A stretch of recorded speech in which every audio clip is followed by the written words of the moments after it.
Hey everyone, Marathon Hurdler here, back with some more Final Fantasy VIII.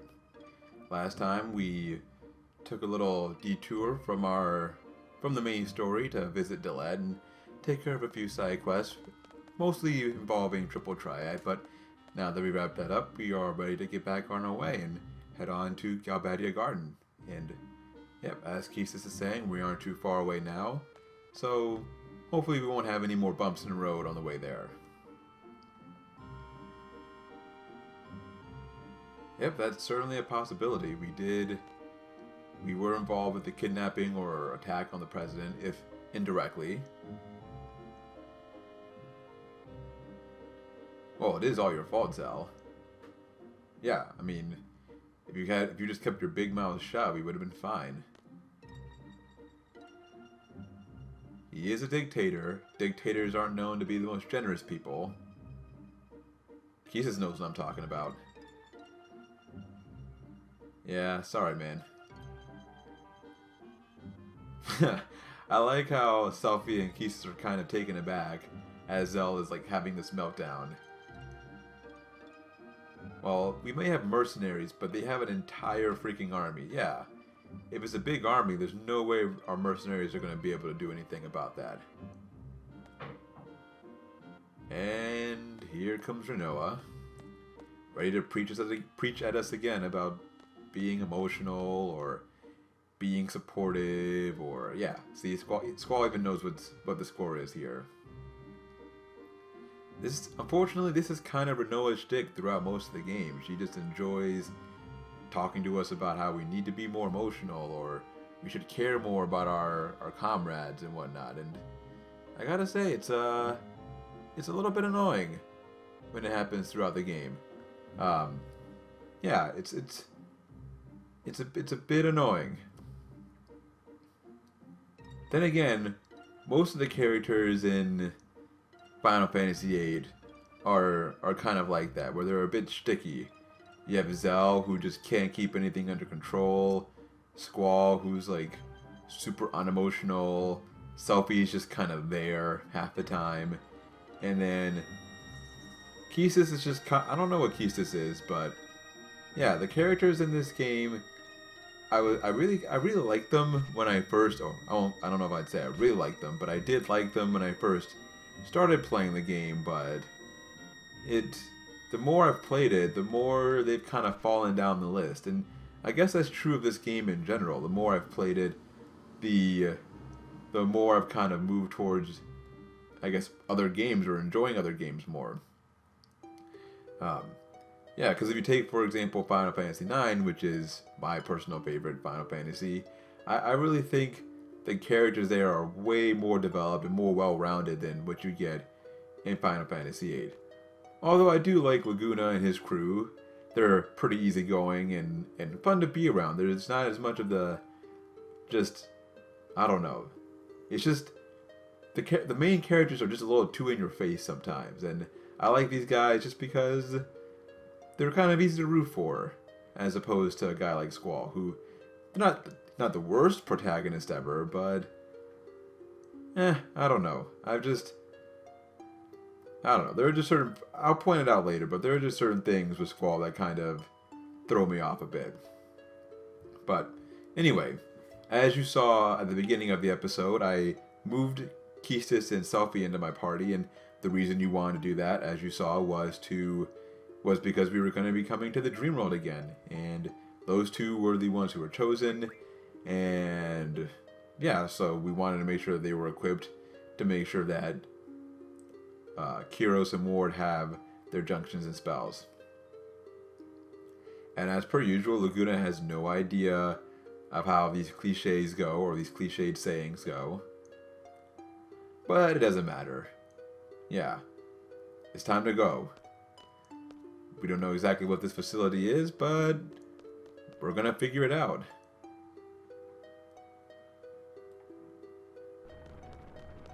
Huh. Those are some... Yeah, this place is kind of strange. Well, I doubt they're for carving tombstones. Because if they were, they wouldn't send us on patrol here. Something else is going on. Yeah, Laguna, you have been walking around pretty weird. What's going on there? Yeah, I don't think that bending over at the waist is really making you any more stealthy than just running. But, okay. Yeah, but for the first time, we are encountering some S-Star soldiers. They don't really... I don't think they've mentioned S-Star too much up to this point in the game. So this is our first encounter with them. And they do have very flashy uniforms. Certainly beats Galbadia. Although, I'll say Galbadia has some pretty cool military uniforms as well. It's really Delet who has the god-awful military uniforms, in my opinion, anyway. But yeah, all we gotta do here is fight a little soldier. As I mentioned before, you can just use the break spell. This is why I learned the status magic refine ability. But you could kill this guy straight up and it wouldn't impact your ability to do a no-level game. If you're concerned about it, you might consider killing off Ward and Laguna in order to make sure that they don't get any experience, since, as you saw, they're only 500 points away from gaining a level, but you should be fine. Although, I would definitely try to get some break spells by this point if you can.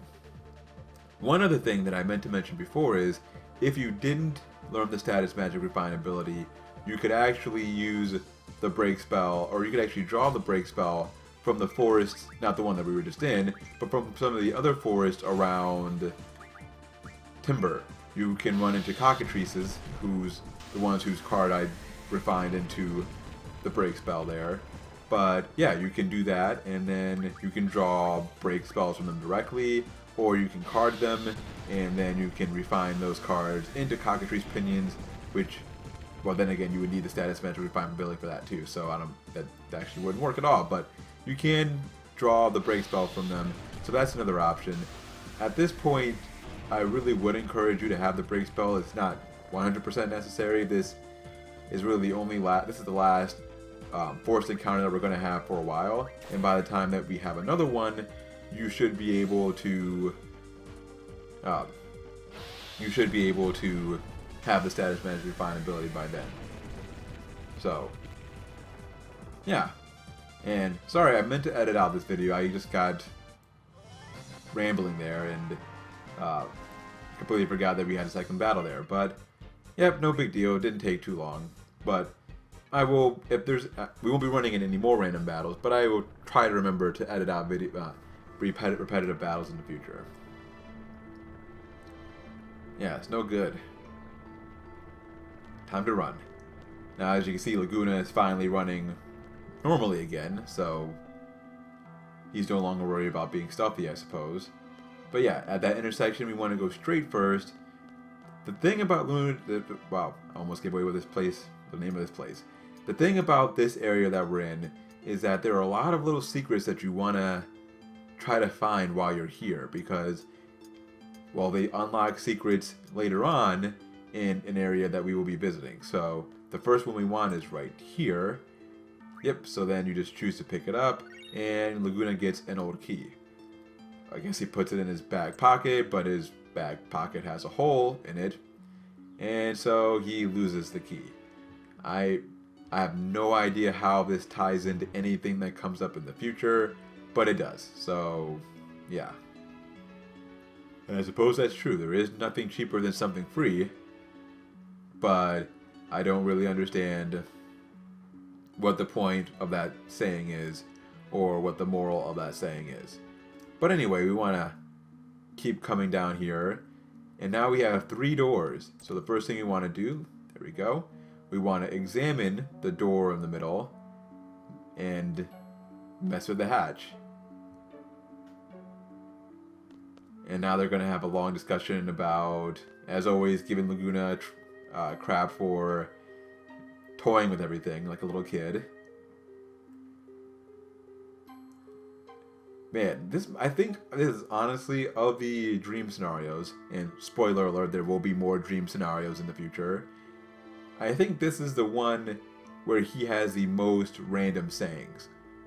Like, nothing cheaper than something free, or the unexpected always happens, and the one who makes fun of a genius is like crying at the end. Just everything that he says. I think this is the area where he has the most of those sayings.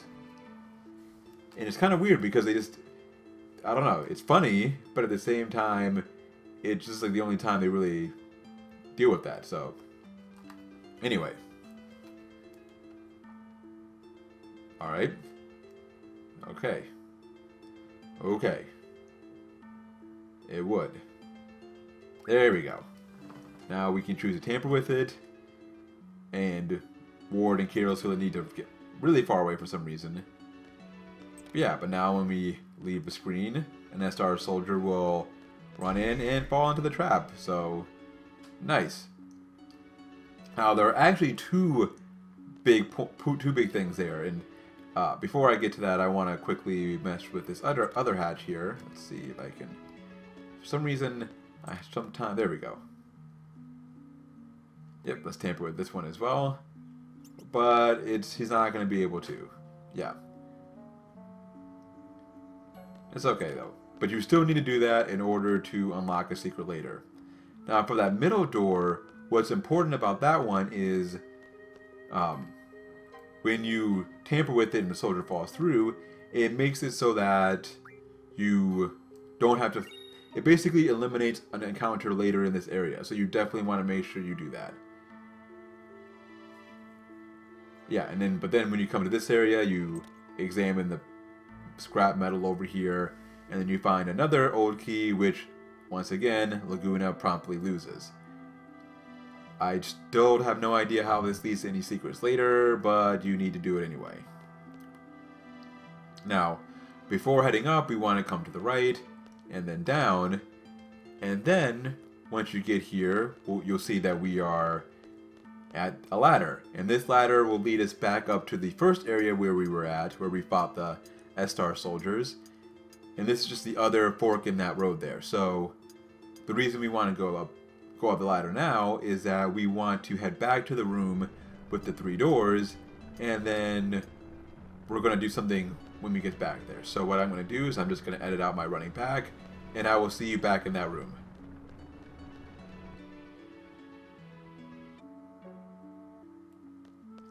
Okay, I'm back, and now what I want to do is tamper with this. There we go.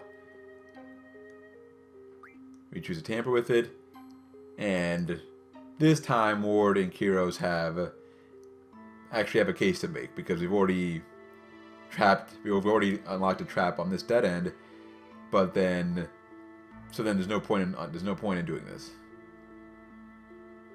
Now that line there by Kiros is a little bit awkward, because I mean, I understand what he's saying, but when he says normally and then ... it just seems, I don't know, it just seems like awkward English to me. But anyway, even though we're not going to do anything with this door again, we do have to tamper with it. So what I'm going to do now is I'm going to head back to the ladder where we were just at, and then I will cut back in.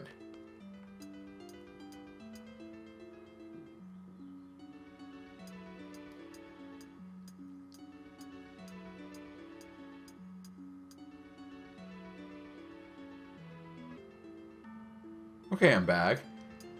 So, the reason I wanted to come back here instead of going back to the intersection is if you do all this running around we've been doing and you come back down, Laguna gets a cramp in his leg.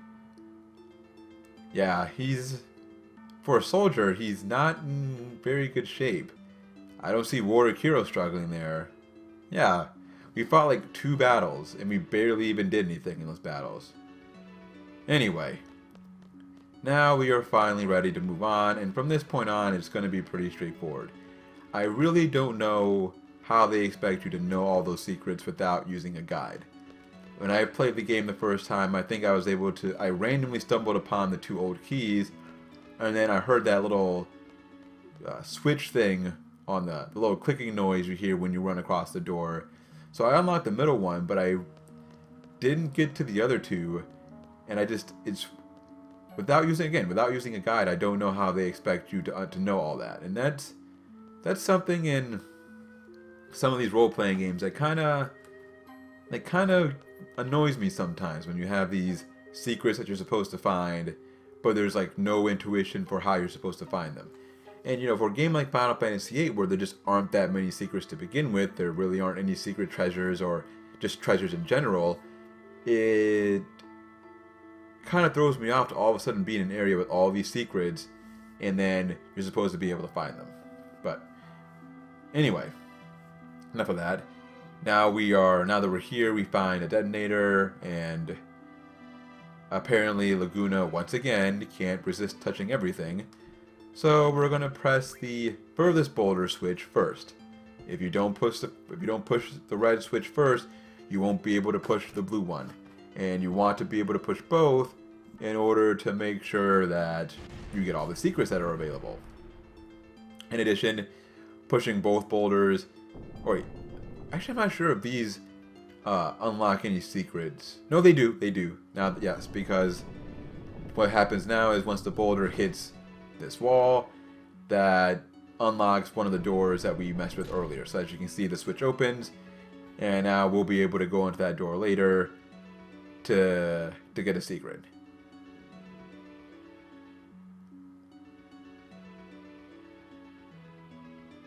No, I'm pretty sure that was Ward. Yeah, you're right, Ward. That was you. I guess. Alright, now we push the blue switch. And now they're going to take off. I love... Ward has such an interesting running form already. And seeing him do it even faster is just... That's priceless right there. But yeah, again, pushing the boulder not only unlocks one of those doors, but it also chases off some more soldiers, so there are fewer battles that we have to fight at the end. Pretty straightforward.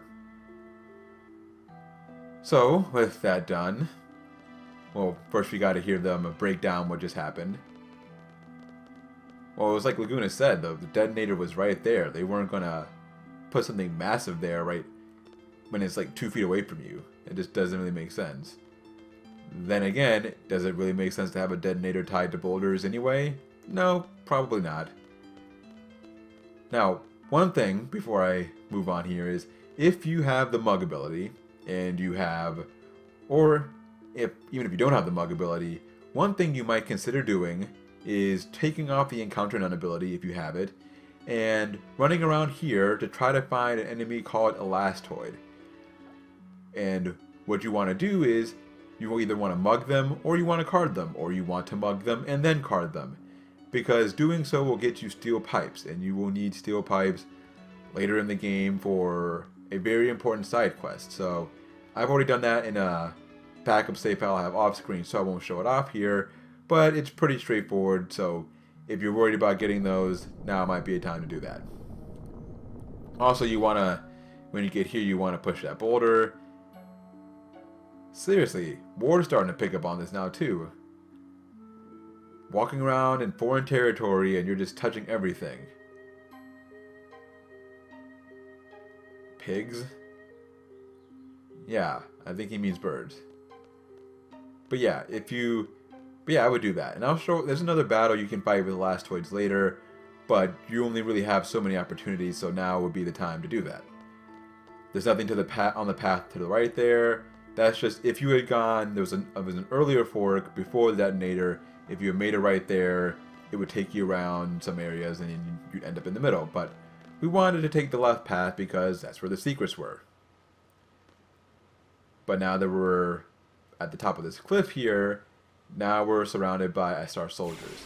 And depending on how many secrets you unlocked while wandering around this place, that determines how many battles you're going to have to fight. I unlocked all the secrets, so I only have to fight one battle against these guys. And these are not your typical SR soldiers. They are a bit more powerful, and you can't use the break spell on them. But that's okay, because as you'll see in just a second, we're not going to get any experience for this fight anyway, so it's fine. And once you've finished off both enemies, whoever is left will use his Soul Crush ability and reduce Ward and Kairos' HP to 1. And then as you see here, no experience, We do get some items and some AP, but no experience. Now, one interesting thing about that battle, at least to me, is that typically a lot of games try to make the distinction between battle mechanics and real life, which is why you can have people getting shot in battles but then be perfectly fine outside of it. But in this case, that soul crush ability is supposed to represent why Kiros and Ward are like this now, which I think is interesting. Because you couldn't really, in a sense, it wouldn't make sense if, for example, they hadn't hit me that hard, that my guys would all be at full health, but then, like, Ward can't talk because his throat was injured.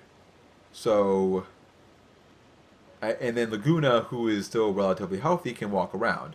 So that actually kind of makes sense.